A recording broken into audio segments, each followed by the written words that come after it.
What's up guys, my name is Ace, and welcome back to another gun guide. This is the series where I go into great detail with all of the stats of every one of the weapons in Black Ops Cold War's multiplayer. And in today's episode, we're going to be moving into the SMG category and covering the MP5. And starting it off, as always, let's get into our damage profile, which is 32, 27, 23, meaning this is going to be a 5, 6, or 7 shot kill depending on the range. Now, just like with all of the full auto SMGs, there are no body multipliers with the MP5. However, we do get a fairly standard headshot multiplier of 1.4, which means at any range, it's going to require at least 2 headshots mixed in with body shots in order to reduce the number of shots it takes to kill. And in many situations, this is very doable, so I would say headshots are moderately effective with the MP5. As for our rate of fire, this is quite fast at 857 rounds per minute. It's the second fastest firing SMG in the entire game. And what this means is our time to kill potential is great. Up close, we kill in 280 milliseconds, which is a very fast time to kill for this game, and then it drops all the way off to 420 milliseconds at the longer ranges. Now, as for those situations where you mix 2 headshots in with body shots up close, our time to kill potential is as low as 210 milliseconds, which is extremely fast for Cold War. Next up, let's take a look at our bullet velocity, which is 250 milliseconds. This isn't the slowest in the SMG category, but it's still extremely slow, and it's something you really have to be aware of when using any one of the SMGs aside from the AK-74U. Then let's move on to ranges, and as you can see here, our 5-shot kill range is only about 10 meters or so. It's not really all that great. However, our 6-shot kill range does extend out to 24 meters, which isn't too bad for an SMG. As for our suppressors, you can see that they're pretty standard. They reduce your range by either 15 or 25%, and then we have 3 barrels that increase your damage ranges. And you can see here that none of them really have a massive impact on your ranges. As for hardcore, our 1-shot kill range is only about 10 meters or so. However, if we use the Task Force barrel, it boosts your second damage range up enough to be a 1-shot kill, while also increasing that range by 50%. And what this means is it actually gives you a very respectable 1-shot kill potential in hardcore while using that Task Force barrel. Next up, let's have a look at Hipfire, which is completely standard for the SMG category. And then when we have a look at our idle sway, you can see here, for an SMG, there's really not much sway at all. Your sights barely move while aiming down sight, which was quite surprising to me. However, now let's get into our recoil. And with the recoil on the MP5, it kicks pretty much straight upward, but there is a little bit of a zigzag as it goes up. It doesn't trend in either direction, it just kind of zigzags a little bit and bounces side to side. And when we compare it to all of the other SMGs in the game currently, it's not the most accurate SMG, but it's really not bad either. I would say it's sort of middle of the road. It's not that difficult to control, but I would recommend attachments that help with that horizontal recoil, so then things end up being a lot more straight vertical and you have less side-to-side bounce to deal with. Now, moving on to our aim down sight time, this is 275 milliseconds, which is fairly standard for SMGs. And it's a really similar story with sprint out time. This is pretty standard as well. Our experienced sprint out time in-game is about 233 milliseconds. Now, as for our reload add time, this is quite slow at 1.89 seconds. So definitely something to be aware of with the MP5. You likely want to run one of these magazine attachments to either speed up your reload time or at least increase your magazine capacity so you don't have to be reloading quite as often. But finally, for base stats, we've got our movement speeds, which are all standard for SMGs. There's nothing too surprising or out of the ordinary here. It's got great movement speeds overall. And with that, now it's time to look at the strengths and weaknesses of this gun. And starting it off with our strengths here, it does have a great time to kill potential in its maximum damage range. You kill people very, very quickly. You're going to be outclassing all of the assault rifles up close, as it should, because it's an SMG. But on top of that, we've got a super forgiving fire rate, so it's okay if you happen to miss the odd bullet or two, you still have a great time to kill potential. And then on top of this, considering that high fire rates, this gun has very manageable recoil. As for the weaknesses though, we've got very slow bullet velocity just like most of the SMGs, and that's something you really have to be aware of when creating your classes. Also, its maximum damage range, like its 5-shot kill range, isn't amazing. It's a little bit on the short side, and many of your gunfights will end up falling in the 6-shot kill range, which is fine by the way. That time to kill in the 6-shot kill range is still okay, it's just no longer amazing.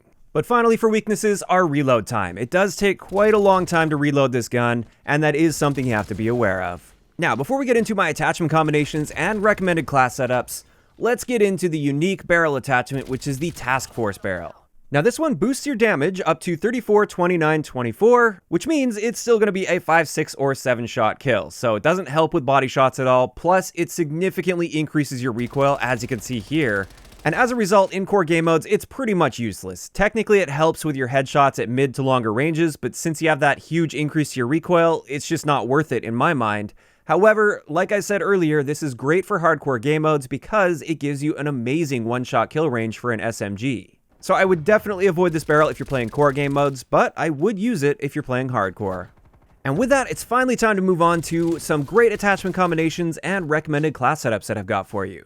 And starting it off with the first class setup, this one's designed to be my overall all-around balanced sort of build. So I tried to just improve the gun overall without hurting it in too many areas. And with this, we're using the agency suppressor, the 9.5-inch reinforced heavy barrel, the field agent grip, which when you combine that with the agency suppressor, this is the recoil pattern we get, which as you can see, it's a very, very accurate recoil pattern. So you can actually challenge people quite comfortably out to a decent range with this. Then we've got the SAS Mag Clamp magazine, and this one just allows us to reload very, very quickly. It's only a 30-round mag still, but that's okay because we reload it almost instantly, and it barely hurts our aim down sight time, which is great.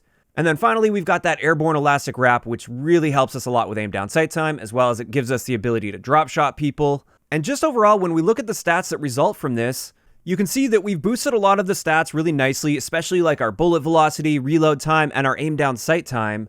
And we didn't sacrifice too much in the process. To top that off, like I said, this is a really accurate setup as well, and therefore it's just a great all-arounder. Now, taking that one into an example class setup, we've got our dual magnums as our secondary, just because those are so powerful currently and a lot of fun to use. We've got our stim shot, semtex, as well as a trophy system here. Then, of course, we are using perk greed, so we've got flak jacket, tac mask, assassin scavenger, and then, of course, for tier 3, we've got ghost and ninja. So this setup right here is probably my favorite way to run the MP5 currently, at least, just because, like I said, it's a good all-arounder. You can use this in a wide variety of situations. As for the second setup I've got for you guys today, this one's more of a novelty build. It's fun to use, but it's not incredibly versatile by any means. Mainly with this, we're stacking up on attachments and making this as fast as possible while giving it a great sprint out time and great hip fire. This is designed to just sprint around the map like a madman, hip firing everything as much as possible. And with this, you can see we're using the Gunfighter wildcard. We've got the Microflex LED just because we might as well choose an optic, even though we're not going to aim down sight all that much with this build. We've got the standard suppressor, the 9.5-inch Ranger barrel to boost our bullet velocity, the SWAT 5mW laser to give us that nice tight hipfire spread. We've got the speed grip because this one helps with our sprinting movement speed. And like I said, we're going to be sprinting a lot with this setup, so it's actually okay to sacrifice our standard movement speed in this case to gain that great benefit to our sprinting movement speed. Then we've got that Salvo 40-round fast mag for really quick reloads as well as a great magazine capacity. Then finally, we've got the speed tape to help a bit with our aim down sight time without hurting our sprint out time, and the no stock attachment to really boost our sprint out time up there. And when we take a look at the stats from this, our range isn't great, but that's okay. Like I said, we're going to be sprinting around trying to get up close and personal anyway. Bullet velocity is excellent. Our reload time is great. Sprint out time is very fast now at 155 milliseconds. You're going to be sprinting out faster than almost anything in this game. However, our aim down sight time is painfully slow for an SMG, so that's something to be aware of, and like I said, this is more of a novelty build. It's not a super versatile build by any means, but it is just for fun. And then finally, I did want to show you guys the sprint speed. This boosts your sprint speed all the way up to about 160%, which is incredibly fast. You're going to be flying around the map like a madman with this, and it can really be a lot of fun, and it often takes people off guard because they don't expect people to be playing this way. Now, as for the rest of the class setup, I've just got a 1911 as our secondary. Then we've got a stim shot, tomahawk, just because tomahawks are a lot of fun, and a jammer. And then finally, our perks are going to be flak jacket, scavenger, as well as ninja. Now, with this one, you could easily swap ninja for gung ho as well. However, for me at least, ninja is just too much of a crutch, and I can't handle people hearing me coming from a mile away, especially if I'm sprinting at full speed like I'm going to be doing with this build. So I personally prefer using ninja over gung ho for this particular setup. And with that, that's going to wrap it up for today's gun guide on the MP5. As for my thoughts on this gun, even after that range nerf that the MP5 got quite some time ago now, I still consider this to be one of the best SMGs in the game. It's still super versatile, very forgiving, and it kills fast as well. It's just a great all-arounder. Of course, that is just my opinion. I'd like to know in the comment section below, what do you guys think about the MP5 in Black Ops Cold War? Do you think it's in a good place where it is right now? Do you think it's overpowered, underpowered? Just let me know those thoughts in the comment section down below. If you enjoyed the video, a like rating is always appreciated, and don't forget to subscribe for more if you haven't already. I'll talk to you guys next time.